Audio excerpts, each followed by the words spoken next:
ಓಂ ಶ್ರೀ ಗುರು ಬಸವಲಿಂಗಾಯ ನಮಃ. ಸರ್ವರಿಗೂ ಶರಣು ಶರಣಾರ್ಥಿ.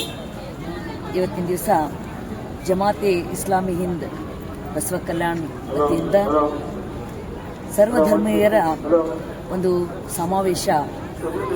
ಈ ಒಂದು ಕಾರ್ಯಕ್ರಮದಲ್ಲಿ ಮೊಹಮ್ಮದ್ ಮೀ ಅವರು 10ನೇ ಪ್ರವಚನವನ್ನು ಕೊಡ್ತಾ ಇದ್ದಾರೆ.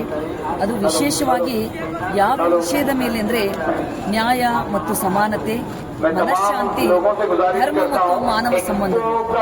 ಇಡೀ ಜಗತ್ತಿಗೆ ಮಾನವೀಯ ಮೌಲ್ಯಗಳನ್ನು ಕೊಟ್ಟಿರ್ತಕ್ಕಂಥ ಅದು ಬಸವ ಕಲ್ಯಾಣ. ಇಂಥ ಒಂದು ಬಸವ ಕಲ್ಯಾಣದಲ್ಲಿ ಇವತ್ತ ಈ ಒಂದು ನ್ಯಾಯ ಮತ್ತು ಸಮಾನತೆ, ಮನಃಶಾಂತಿ ಕುರಿತು ಪ್ರವಚನ ನಡೀತಾ ಇದೆ. ಇವತ್ತು ಜಗತ್ತಿನಲ್ಲಿ ಬಹಳ ಅವಶ್ಯಕತೆ ಇದೆ. ಮನುಷ್ಯನಿಗೆ ಎಲ್ಲವೂ ಇದೆ, ಅವನ ಐಷಾರಾಮಿ ಜೀವನಕ್ಕೆ ಎಲ್ಲವೂ ಸವಲತ್ತುಗಳು ಸಿಗ್ತಾ ಇದಾವೆ.